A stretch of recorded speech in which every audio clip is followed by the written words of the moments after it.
Hey everybody, and welcome to another episode of Downloadable Content. I'm your host Mike, and today we got a special guest host on the show today. We got Digital Debaser from debasetodthis.org. How's it going today?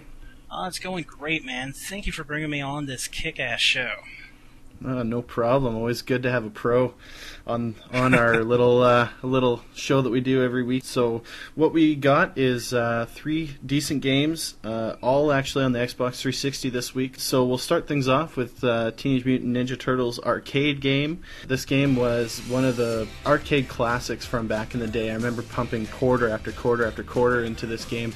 And the worst part about it was never actually beat it until it came out into the Xbox 360 when I didn't have to spend money to continue on. They ported this game off to the NES as well, which was also ridiculously hard. But all in all, I mean, many childhood memories of gaming on this game, and the 360 port left absolutely nothing out. It was completely perfect and exactly how I remembered it. Absolutely. And that is exactly what it is. It is a port straight from the arcade. Nothing is left out. Exact same way you would have played it in 1989. And that's the best thing about it. I mean, when they tried to do Teenage Mutant Ninja Turtles 2, the arcade game for the Nintendo, it was a good idea. It had a good delivery, but there was a lot of things that was lacking, obviously. You can look back and see a lot of the problems. They tried to make up for it by adding different bosses in, extra stages, things like that. And for the most part, it really did work. It was a nice game to play, but it still didn't work up to the arcade version. So exactly. I mean, and as was the case with most ports to the NES, exactly. It's just it must have been just a matter of power or something. I don't know, but yeah, like Battletoads was a prime example of that too. Absolutely. That just makes me cringe a bit. But I mean, all in all, a fantastic game, and since you can, it's what, $10 I think it is on the Xbox Live It's probably Arcade. like $10, $12.50 now. Yeah, exactly. So I mean, absolutely great game.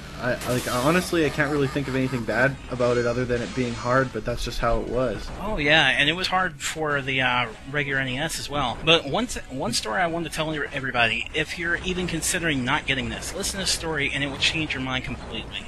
This is a story I tried to tell on DTT Live, but unfortunately Skype Recorder decided to eat it. Nice. Never get Skype Recorder. Yeah. But I remember going to some Pizza Wonderland place for rednecks in West Virginia. Yeah, I grew up in West Virginia, called Billy Bob's Wonderland. Now at Billy Bob's Wonderland, 4 kids got a bag full of quarters, me being one of them, and we went nuts on Teenage Mutant Ninja Turtles until we beat the damn game. It was so epic having 4 people just go at it. Now, think of the NES version. I'm sure a lot of you old school collectors have the NES version. You can have 2 players. That's right. There was a 4-player adapter for the Nintendo, but you can only play 2 players. Well, exactly. Yeah, it's not the same if you can't play all 4 at the same time. And that is what you're getting right now. Anytime. 4 in the morning. Ridiculous times when you're sitting there eating Chex Mix all night. You can go and play with 3 other people and just beat the hell out of this game and have the time of your life. Why not get Most definitely. I'd definitely say this one's for sure a buy. I'd pick this one Absolutely. up. Absolutely. I picked it up as soon as I realized it existed. I mean, that's how hardcore I was about it. No ands, ifs, or buts. I just pulled out the credit card and said, I have to have it. So yeah, pick this one up. It's that one's a fantastic game. Absolutely. Okay, so moving on, we have Ultimate Mortal Kombat 3. There's no way we could have had you on the show and not do a Mortal Kombat title. So, yeah, I'll let you take the reins, and It's because we'll go I'm from the there. Mortal Kombat guy. It ain't easy being the Mortal Kombat guy. People throw rocks at me. But Hey, there he is, get him! fatality, bitch. But no, anybody who loved Ultimate Mortal Kombat 3 when it came out in the arcades, because I know in 1995 when Mortal Kombat 3 came out, I felt like something was missing, and I think a lot of people agree with me. It was a really fun game. Combos were nice. It kind of got up to par with Street Fighter with the combos, but it still felt like something was missing. Something was wrong. So along comes Ultimate Mortal Kombat 3 with lots of new characters. Noob Saibot is finally in there. Hell yeah. I mean, all sorts of awesome is in this game.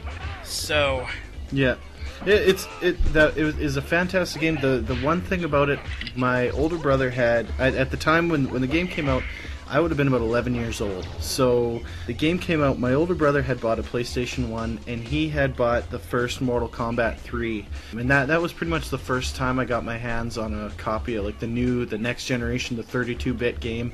And it was fantastic, but just like you said, it was lacking a few different pieces.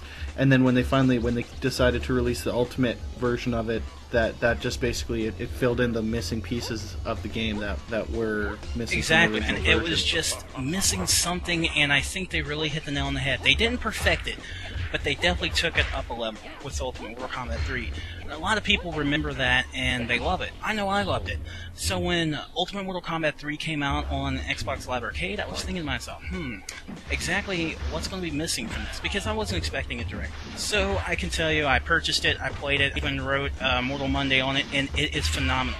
Nothing is missing from this. Nothing at all. Yeah, and it's absolutely fantastic because it's always a shame when they take a game that was great in the arcades and then they do something to quote make it better and end up completely messing up or throwing it off what the little bit of shine that it had. And I was really happy to know that this one they didn't change. Still the anything same about game. It The was still only same issue game that I've we loved noticed in the so far, arcade. I mean, you get achievements, you get all sorts of awesome. The only problem I've seen, and I didn't even cover this in Mortal Monday because I didn't know about it at the time.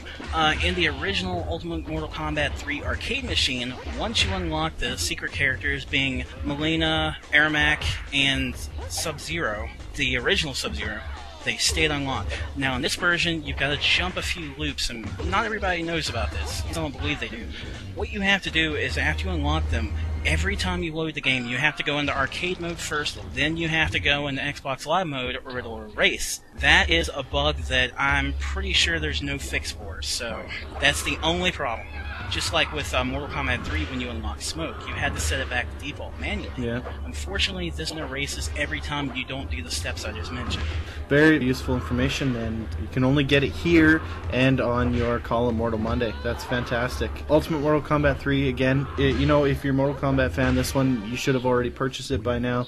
And even if you're unsure and you haven't played a lot of Mortal Kombat games, this one's definitely an easy one to pick up. Again, I think it's only about $10 or so on Xbox Live.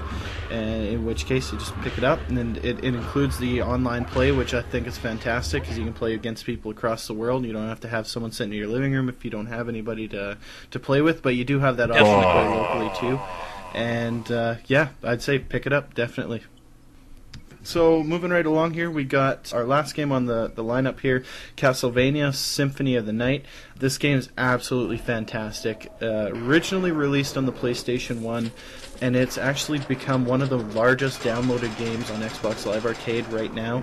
I mean, everything about Castlevania is awesome. If you played Castlevania from the beginning, from the Nintendo series, you know exactly what I'm talking about in terms of when you're progressing through levels, the difficulty of learning, which way to go in the castle that you're in there. The bosses are always something that just blow me away because how awesome they are. Just absolute over-exaggerated examples of just demons and stuff like that. And I mean, everything about the game, I love Castlevania. Back in the day. I never played Castlevania Symphony of the Night on the original PlayStation. It wasn't until I saw it on Xbox Live that I decided to give it a try, and it was amazing. I hate myself for not playing it back in the day, but it is a phenomenal game. If you like any original Castlevania game, you'll love this, except for Simon's Quest, because it sucked. Oh yeah. If you have a copy of Simon's Quest, is like the nephew that nobody wants to come on their party. But it takes everything that was good with Castlevania games, and it gives you a bit of an RPG taste to it, honestly. It's got a bit of an RPG taste that's just really cool. It's a phenomenal game. Exactly, and you play as Alucard in this one. There is, I think, when you beat the game, it gets absolutely difficult because the entire castle gets inverted, so you're playing the entire thing upside down. And I think if I'm not mistaken, after you beat it, you can actually play as Simon Belmont after too. So they threw that in. It's got all the replayability that you could ever need. And honestly, for what it is, the game runs smooth. I don't really think that there's any problems with the port because again, I haven't played the PlayStation 1 version. If there is any problem and I don't recognize it, feel free to send me hate mail at digitaldebaser@gmail.com. I love that stuff. I don't think there was really that much difference because I did play the original PlayStation 1. There might have been a few little things, but I would definitely give that one a purchase.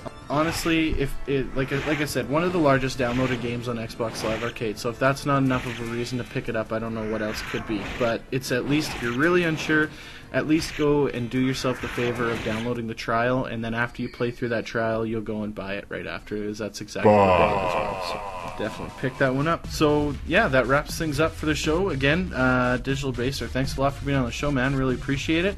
If you haven't done so already, head over to his website, www.debasetodthis.org, on his forums, say hi, check it out. They got a lot of good stuff over there, and again, yeah, thanks. I really appreciate it. Thanks for having me, Mike. Right on. And you guys have yourself a great day. Keep downloading those games.